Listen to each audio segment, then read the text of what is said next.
Hey everybody, what is going on? Serial Lover Drive here, and today we're going to be talking about community servers in the console edition of Rust. And for a lot of us, community servers have felt very similar to our bank accounts, a great big disappointment. 2 years ago, it was announced that community servers would be coming out with the release of the console edition Rust, or at least coming out close to the release of the console edition Rust. And if we read between the lines and realize that community servers still aren't out 2 years after this game was released, we can understand that everybody has a different definition for close.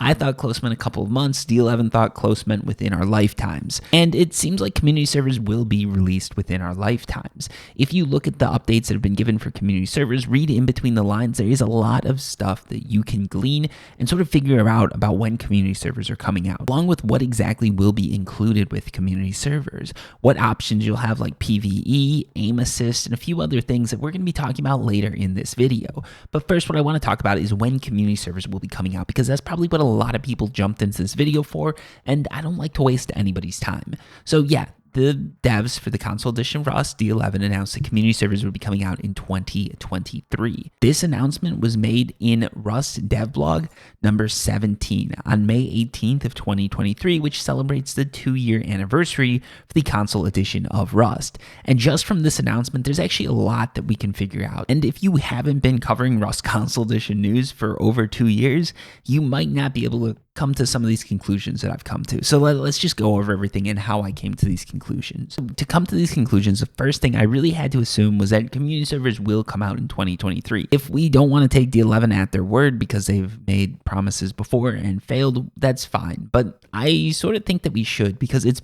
been a while since they've made any false promises. In the beginning of the console edition Rust, things were rough. And yes, that is an understatement. It's a bit like saying, Hitler was mean. But it's true. Things were very rough. And still an understatement, I understand. But yeah, things were rough, okay? But if we go off what we've seen after that, they've sort of hit all the deadlines they've given us. So a good example of this would be the electricity update, right? Initially, when they promised it, it was supposed to come out near the release of the console edition of Rust. It was supposed to be the first major update. That was a lie. It didn't happen. But when they did promise electricity the second time around, they actually hit that deadline. And then when they announced new monuments like power plant or cargo ship or even the oil rigs, they hit those deadlines too.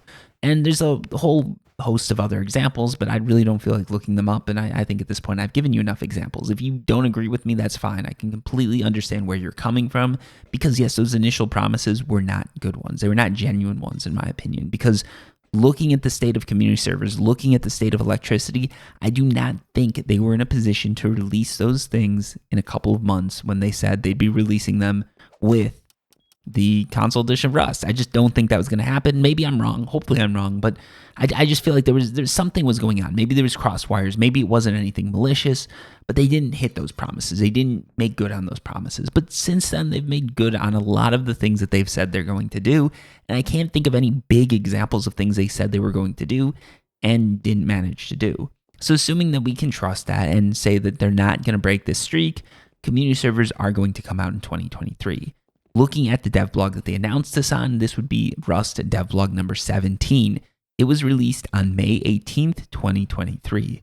In this devblog, they said community servers were coming out in 2023, and they said a bunch of other stuff, which I could go and read through, but all that would do is waste your time and make me a little bit more AdSense money, which I'm not about. So all they really announced was that community servers were coming in 2023. The reason this is significant is because when they do have a substantial update, when they do know a lot, when they can come very close to hitting that date, they make a big announcement. So for instance, if community servers were going to be coming out in June of 2023, and I could be wrong about this, what they would likely do is make a big dev blog post about it. They wouldn't make just a little blurb. The whole dev blog would be about community servers. It would be telling us what to expect. It would be telling us how to manage them. There'd be sneak peeks. They'd be drumming up business. They'd be saying, this is how you can get them on day one. Because that's one of the things too. It's going to take a little bit of time to get community servers into the hands of people who are actually going to use them. So on the day one launch of community servers, there's actually servers that do go live. The worst case scenario for them would be to say, hey, we're releasing community servers. They release it to all the players and there's just no servers out there because no one's had a chance to rent those servers yet. What they want to do is be able to give people a week or two to sort of set up their own servers, get all that ready, and then when they release those servers, come out with the release so that players can jump into solo, duo, quad, PvE, whatever type of servers they want, rather than wait for someone to go ahead and purchase those servers, set them up, and then they can jump into it.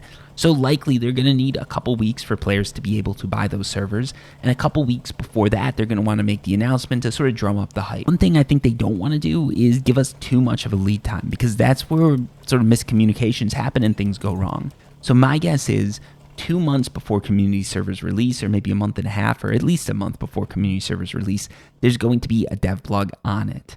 I'd guess 6 weeks if they could, and yeah, that would be my guess. There's going to be a dev blog giving us sort of a 1 month to 2 month warning before community servers release. And then in addition to that, leading up to that release, there's going to be a few sneak peeks and teasers and things like that. Look at how they're doing the horses, right? There's a little bit of a sneak peek. There's a little bit of a, hey, this is what you can expect.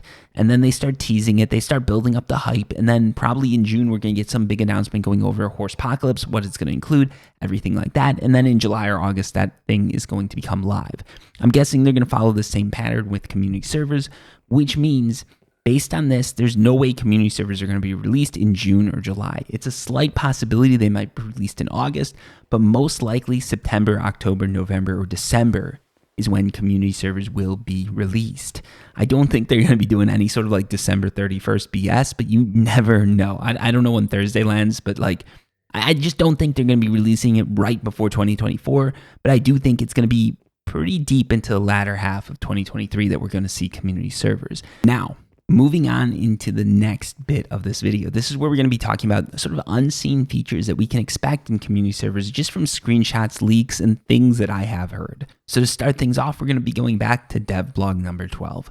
Now, I talked all about dev blog number 12 in another video, so we're not going to go over that again. But what I do want to talk about is the fact that some of the screenshots that they showed us gave a little bit more information than people originally talked about. So for instance, this official games list, you can actually see the types of servers that are allowed. You've got a PvP server where PvP is scheduled. You've got a PvE server, which would be a player versus environment server. And then you've got the obvious PvP server, which would be what all official Rust servers are. Next up, you can see that you've got different team sizes. You've got sixers, solos, eights, duos, and pretty much everything in between, it seems like. And you've also got another little toggle that shows aim assist. So it looks like you can turn aim assist on or off on your server. And then inside of the server admin tools, you see that there's a God mode, a no clip mode, and teleportation. You can enable or disable all of those. It seems like you're going to be able to do it for set groups. So you could make a server where everybody gets all of those three things, although I can't see many people doing that unless they want to make something like a build server. And let's be honest, the build server tools that we've seen so far are less than ideal because you really can still grief other players' bases, even if all these things are enabled and you have PvE on. I'm not going to go into how that griefing is occurring, but I think a lot of you know how it's occurring. In addition to that, you've also got server-wide gifts and you can spawn items. So that's sort of cool. I like the server-wide gift idea because I can see a lot of stuff where you could sort of do a timed event where like 1 hour in, everybody gets an AK and you just see where things land. Or maybe it's sort of the end of the wipe and you want to give everybody AKs, MP5s, or whatever gun just so that they can go out and have some fun for the last hour or two. Or maybe you do it a week before just to keep the server lively. There's a lot of cool things that you can do with this. One thing that isn't covered, however, but I have gotten some information on is how players are going to be able to make money with these servers. And from everything I can find and from everything I've heard, it doesn't seem like that's a primary motive for community servers, which is unfortunate because a lot of the really good servers on the PC version of Rust are run by people who do it as a job. So for those of you who don't know, community servers on the PC version of Rust are things that people can actually do for a living. And I'm not talking about the dudes who post YouTube videos on it because I feel like that's like your YouTuber and a server admin. But just as server admins, there are people pulling in $10, $20, or $30,000 a month. I know that sounds crazy because it blew my mind too, but there's actually people that are making really legitimate livings off of Rust server hosting. They get known as a good host or good hosting company or good hosting group. They spawn out to various sort of regions and various types of servers. And once you get enough servers piling up, players are going to slowly be trickling money in just by individual players buying things either because they want they want like a skin box so they can get all the skins in the server, or they want to get into the server when it's full, or maybe they want a little bit of an advantage. And let's be honest, there are a lot of server admins. They're making their servers pay to win, and they're getting good money from players who want to win. And everybody else jumps in just because that's a populated server, or they're just because that's a good admin. And even though there's pay to win options there, they overlook that and they're still willing to play on that server. I think that's all legitimate. I think that's all fine as long as they're open about it and it's not like some dude in a back room's giving you 10K to beat everybody on a server. And I really don't think, well, I say that I hope that nobody's spending $10,000 to be good at Rust, but let's be honest, there's some real degenerates out there.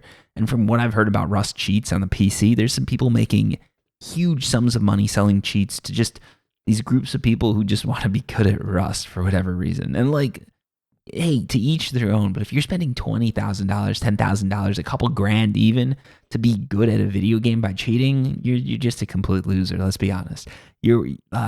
We're not going into that, but you're another level of loser. Anyways, though, these things are not really set to exist for the community servers for the console edition Rust. There is one way, though, that people can make money off of hosting community servers, and that seems to be through servers that are password protected. So I don't know the extent of this, but it sounds like you can make servers that are password protected for the console edition Rust community servers. And then what you could do is give that password out via a Patreon or some YouTube subscriber community update, or just any sort of method where people might even just give you money to PayPal and you send them the password through email.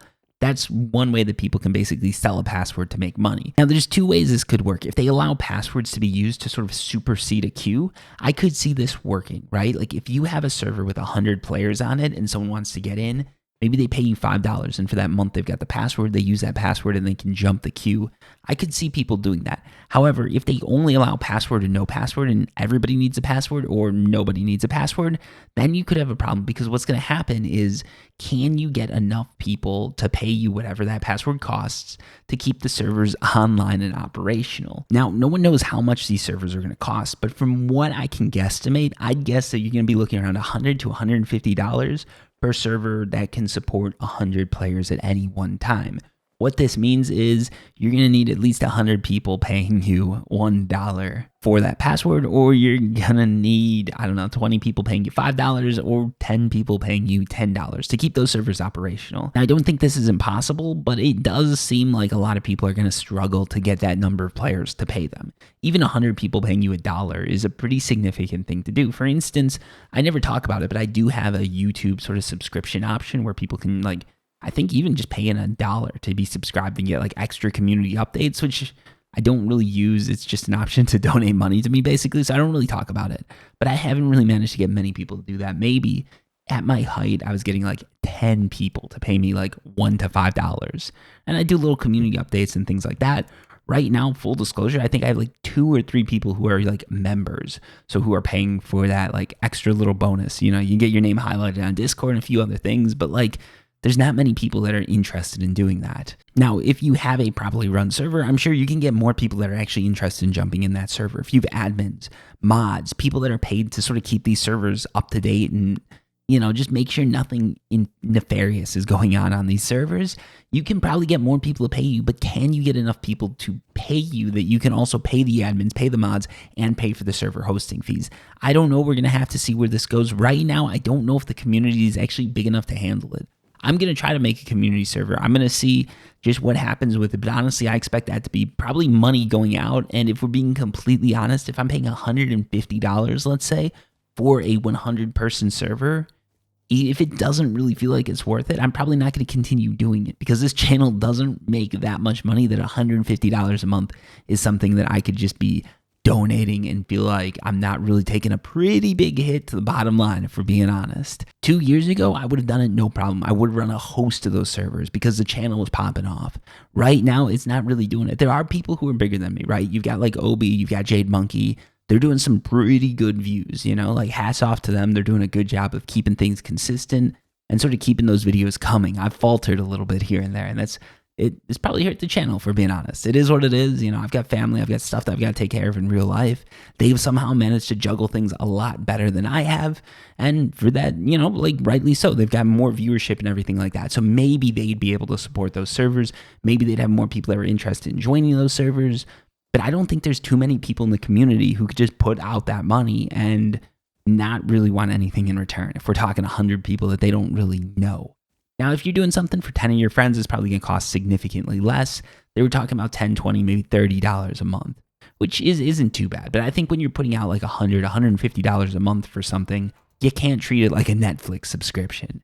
You've got to start treating it a bit more like a business or a bit more like something that is somewhat significant to you. There is one other way that you could make money off of these, and that would be through the server-wide gifts or spawning an item. You could make some deal where if someone pays you a set amount of money, you spawn X number of AKs in their base, X number of MP5s in their base, or something like that. I think if you're doing something like that, you should be very straightforward with the community. This shouldn't be some under-the-table type of thing. This should be something where you say, hey, on this server, if you pay this amount, you get these items. And I think a lot of people do that, and if it's fair, like if you're paying $5 for an AK, I don't feel like that's anything too significant. Like, I feel like the amount of money, like $5 for an AK, I think that's fair. Like, it is pay to win, but at the same time, like, it's an extremely high pay that you're giving for an extremely low amount of win. Because if you're not good with the AK, someone's just going to take it for you. And then what are you doing? You're spending $5 every 10 minutes? I can't see something like that getting too out of control. But if you're thinking about modding a server like this, you have to be honest with the community if you're doing something like this. And yeah, when it comes to server like prices and everything like that, I don't know too much about the pricing, but basically what I'm basing this off of is what DayZ or Conan or basically other servers cost, even the PC version of Rust, what those servers cost per month. And I'm assuming that the console version of Rust is going to fall somewhere in between there. They've supposedly put 2 years of work into making sure these servers are super optimized. I have my doubts. But again, if we take them at their word, and they've been saying this the whole time, so we probably should, then servers are probably going to cost even less than what I'm guesstimating. They're probably going to be some of the cheapest community servers that you can buy for any game. Because let's face it, most games don't put that much time into optimization. If the console version of Rust actually did this, I could see a 100-player server costing something like $50 to $70 a month, which is a really good price for the amount of bang that you're getting for your buck when it comes to server hosting. But all we can do is cross our fingers and see what happens. And yeah, that is everything that we know about community servers. This was a longer video than expected, so I can do a little bit of a longer intro. Thank you so much for watching. I really do appreciate it. If you like these longer form videos, make sure you let me know down below in the comments. I'm more than happy to do them, but I feel like I'm just not as interesting as I hope I am. And a 17 or 18 minute video isn't something that people want to watch. So if I'm wrong, please let me know down below in the comments. And if you did make this far, even if you didn't enjoy it, I really do appreciate the fact that you're doing it. It does support the channel. And that's all I've got for today. Until next time, peace.